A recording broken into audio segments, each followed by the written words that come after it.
Call of Duty has a rather rich and somewhat confusing history.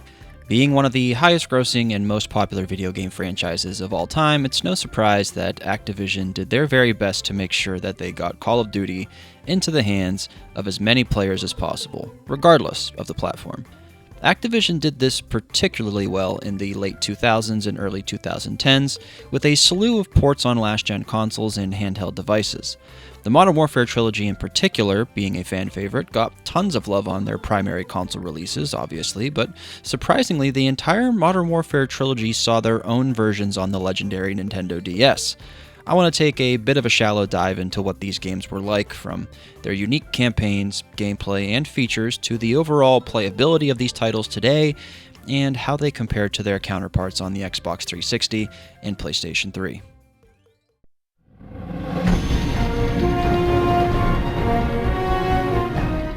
Call of Duty 4 Modern Warfare, the grandfather of modern Call of Duty, one of, if not my personal all-time favorite of the series. That being the case, I was particularly excited to dive into this game yet again. And what better way to take a stroll down nostalgia lane than to experience a version of one of my favorite games that I have never played before? Call of Duty 4 on the Nintendo DS was released in North America on November 5th, 2007. Developed by N-Space, who would go on to develop every Call of Duty game on the Nintendo DS from this point on.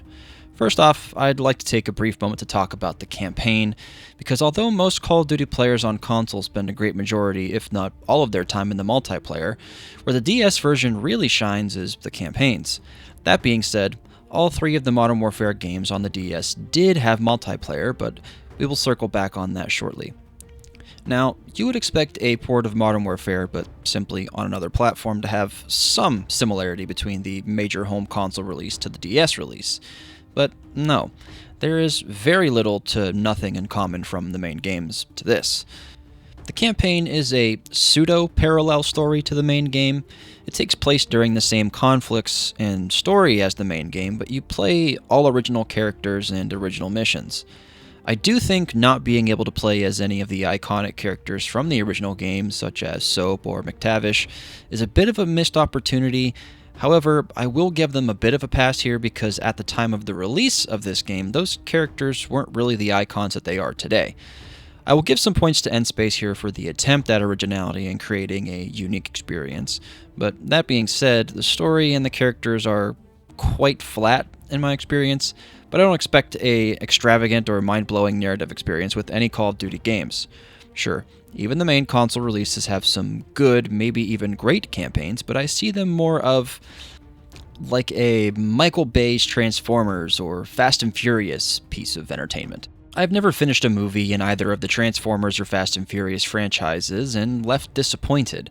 They're an enjoyable experience, but they don't leave a lasting impact for most viewers either. That's how I feel about the Call of Duty campaigns. Yes, there are some standouts like Modern Warfare 2 from 2009, but most of the campaigns are a good time, and then I quickly forget what I just played. Maybe that's just me, this is all personal opinion regarding this. These feelings definitely carried over to COD 4 here on the DS, where I feel the story was fine. But I am certain I will very soon forget everything I have retained in the short term. That being said, to briefly summarize the story, you play a variety of unnamed soldiers from the British to the Americans. In this story, you don't really accomplish anything of value in terms of this fictional conflict. The game sets up the story with reference to the Four Horsemen being named, which I assumed we'd eventually go after, but you just don't. Instead, you play these anonymous soldiers as you escape a compromised American base in the Middle East or sneaking onto cargo ships that may have nuclear weapons aboard. These missions are very Call of Duty, but they kind of lead up to nothing. It just falls flat, and with the presentation of the DS version of the game, it is rather hard to get immersed in the story. Now, a little bit about the gameplay here.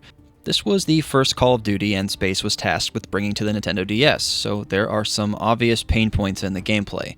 They were slowly worked out over the course of their time working on Call of Duty for the DS in the future, but that being said, Call of Duty 4 on the DS was a bit of a rough experience, we'll say. The standard control scheme for these games are as follows. D-pad for the movement, left bumper to shoot your weapon, and the bottom screen has buttons used for grenades and interactions such as picking up weapons, reloading, throwing grenades, switching weapons, etc. To aim down sights, you need to double tap somewhere on the open space on the bottom screen, and finally, to look around, you simply use the stylus to aim. In a very similar way to using a computer mouse, you simply drag the stylus on the bottom screen to look around. I have found that as I spend more and more time with these Call of Duty games on the DS, the stylus being used for aiming seems to be either very precise or simply utterly obnoxious to use. There's really no in-between for me. And don't get me started on the hand cramps. I genuinely can't sit and play these games for more than like one mission at a time without needing a break because the lack of support from my second hand, as it is obviously using the stylus, adds extra weight and strain to my left hand. Overall, I do think the control scheme is a peculiar combination of charm and jank. When played in short bursts, it can be fun, but don't expect to sit here and binge hours of Call of Duty on the DS without severe nerve damage. Now, I did also play this game on the Nintendo 3DS as well as an alternative to my Nintendo DS Lite, and there's some added benefits there and also some drawbacks. Obviously, the 3DS does have an analog stick, so it makes moving around a little bit easier, and I had the Nintendo 3DS XL, so the screens are obviously bigger, so that's kind of a positive. But the biggest downside that I have with playing it on the Nintendo 3DS instead is the added weight of the console, and when you're, again, playing for more than just a few minutes or a mission at a time, the weight of the console becomes very cumbersome and puts a lot of strain on your wrist or just hand overall. Now, regarding the multiplayer, I personally don't have any hands-on experience playing against other players as these games are very much so dead. Unless there is some sort of underground Call of Duty 4 DS Ultra fan base I'm not aware of, I don't think the multiplayer is really playable as the Nintendo DS online servers were shut down. Anyway, the multiplayer. It's definitely more of a traditional stripped-down experience. There are no kill streaks, and the offerings of the multiplayer was dependent on your method of connection, weirdly. If you played the fully online multiplayer, you had access to only 2 maps, at least based on the info I could find. Again, I couldn't validate this because online accessibility was limited to at least me, and I'm not sure of any workarounds.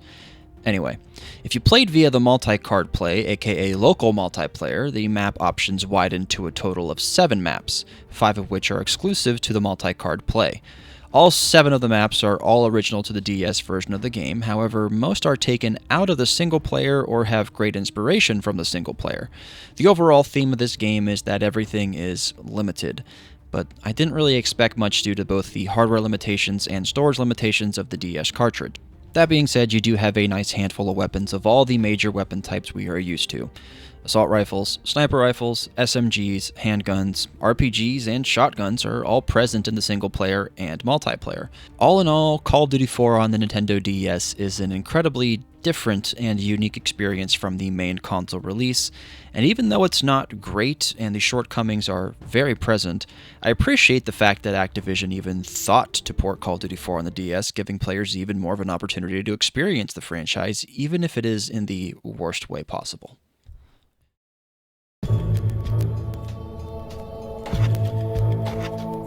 Call of Duty Modern Warfare Mobilized was released worldwide on November 10, 2009 alongside the main Modern Warfare 2 release on consoles. However, although Modern Warfare Mobilized was released on the same day as MW2, it doesn't serve as a true alternative to the main game as it really shares no similarities to MW2, much like Call of Duty 4 did, but it more serves as a sequel to the DS version of Call of Duty 4. So if for whatever reason you grew close to the characters in Call of Duty 4 DS or managed to get truly invested in that story and are interested in what happened to the characters from the DS Call of Duty 4 campaign, well then Modern Warfare Mobilized is the game for you. The story takes place 5 years after the events of Call of Duty 4 DS, and Farhad has fled his country and you'll never guess what he's doing. Trying to build a nuke, and you are tasked with trying to prevent Prince Farhad from assembling the nuclear weapon, thus saving the world yet again. Just like before, I will refrain from giving you an entire summary of the story as to 1, avoid spoilers, and 2, spare you from boredom. The story really isn't anything we haven't seen before, and not really the drawing factor as to why you should or shouldn't play this game. That being said, Modern Warfare Mobilized is not all bad.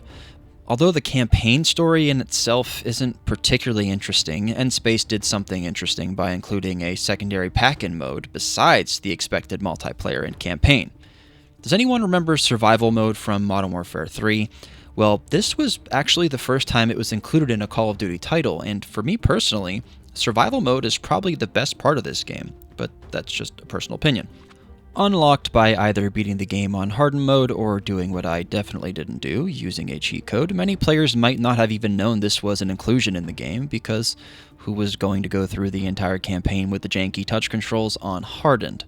On a side note, am I the only one that misses when games included cheat codes to unlock hidden features or unlock parts of the game early?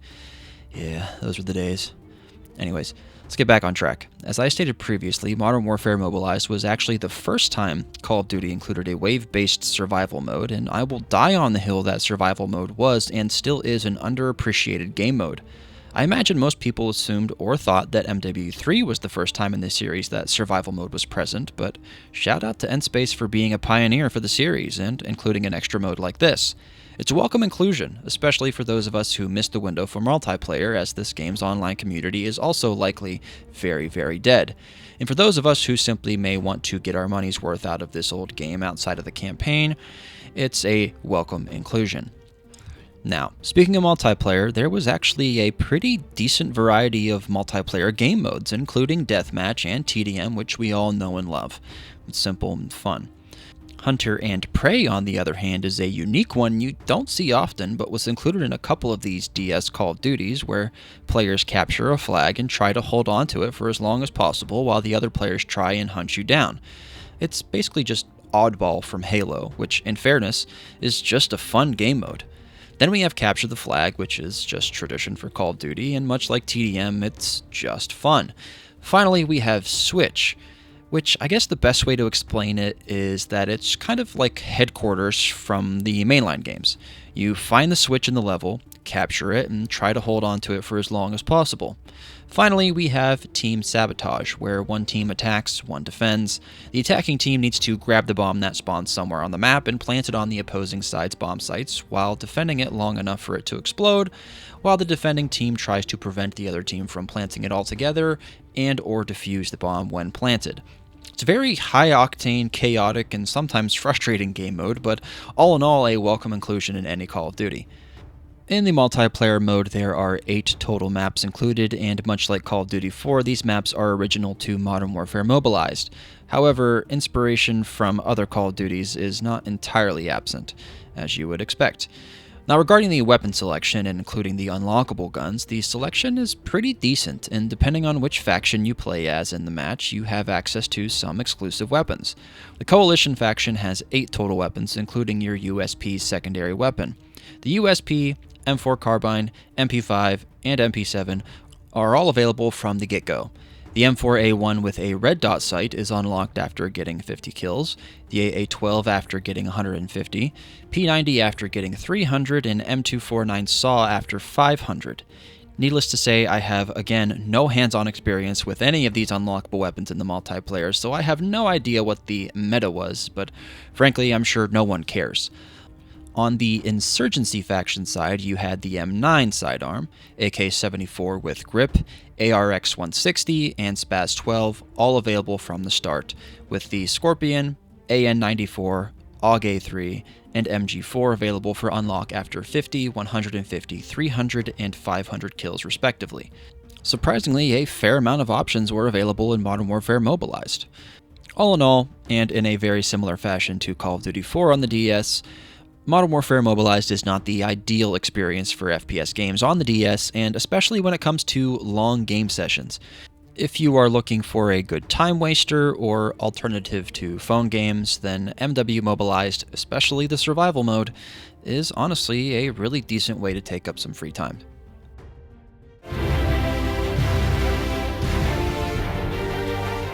Modern Warfare 3 Defiance was released worldwide alongside the main console version on November 8, 2011.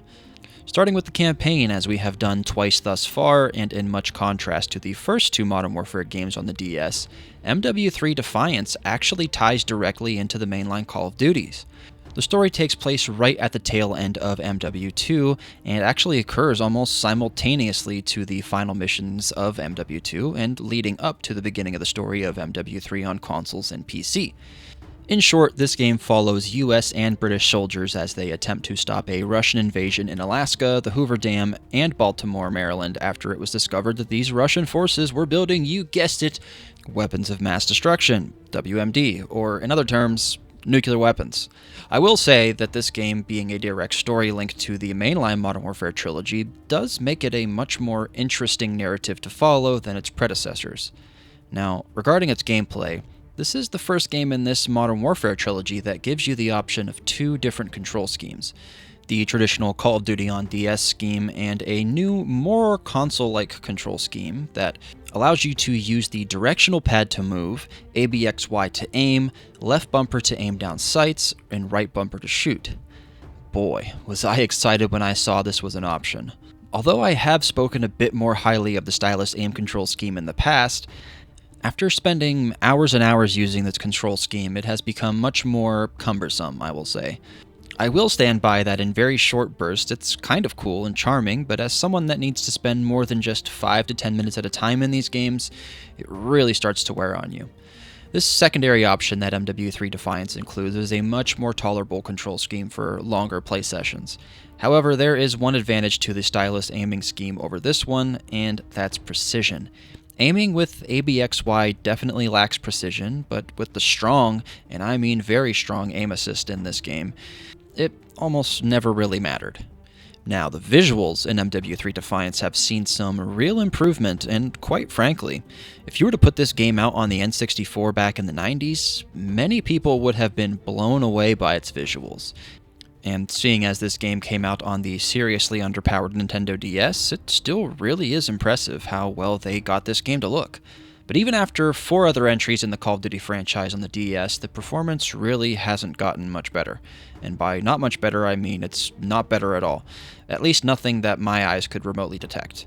The FPS sometimes appears to be smooth, but as soon as the level opens up or when enemies start to show up, it drops to somewhere around the 15 FPS mark, and in some cases that is being mighty generous. However, knowing what hardware I'm playing this on and how much they really packed into this game, I don't find myself being completely turned off by this, but rather somewhat impressed.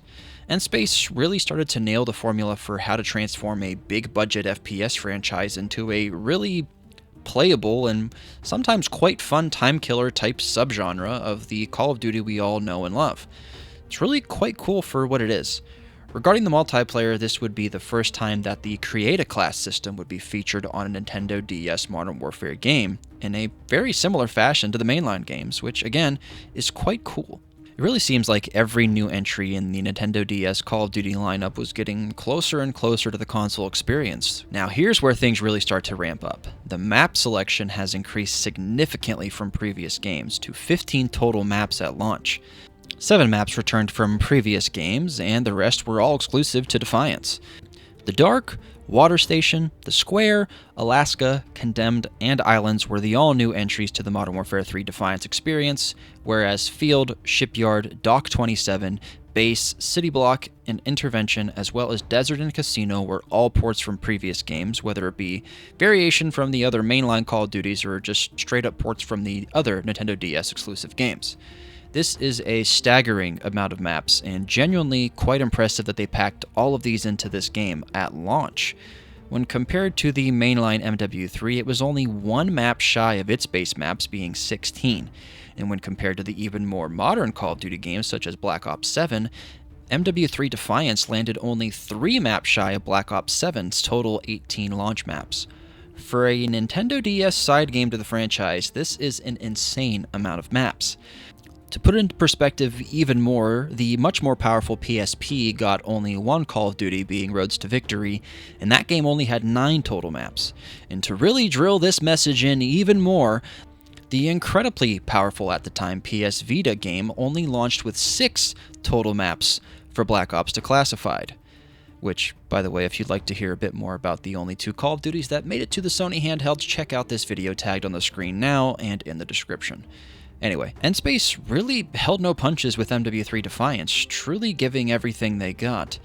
It's not a perfect game by any means, but seeing what it was and what handheld console it lived on, it makes me so much more appreciative of what they actually managed to accomplish on the mighty Nintendo DS. Now imagine if the PSP or PS Vita had the kind of love and support the DS games had. I could have spent years of my life playing Call of Duty on the go had they been loved the way that N-Space tried to support these DS games. In summary, yes, every single one of these Modern Warfare games on DS are flawed in many, many ways, but seeing what they accomplished, entry after entry, seeing the areas of improvement, the increase in options and features, it really is an impressive feat that N-Space managed to achieve. And Activision really didn't have to go out of their way to make all new Call of Duty games on what many people considered to be a kid's handheld console at the time, but they did. I've said it before and I'll say it again. The Activision of old that brought these experiences to a whole new demographic or audience was a company that I applauded. And looking back now, it makes me sick to see how far the mighty has fallen. The Activision of old used to take risks in the hopes to gain new fans who had these systems that would, by today's standards and expectations, simply just not be able to play the games. Now, the Call of Duties of today, all we have is reskinned games year after year and microtransactions out the wazoo. Anyway, I'll cut that rant short before fumes start coming out of my ears. The Modern Warfare trilogy on the Nintendo DS was certainly a unique experience, and although I can't sit here and lie and say they are all great and are must-play entries in the series, if you already have a DS and can find these games on the cheap, I totally recommend giving them a try. Each game has their own little flair, but MW3 Defiance is probably the premier way to play Call of Duty on the DS, if you ask me. All in all, these games aren't great, but they sure are cool.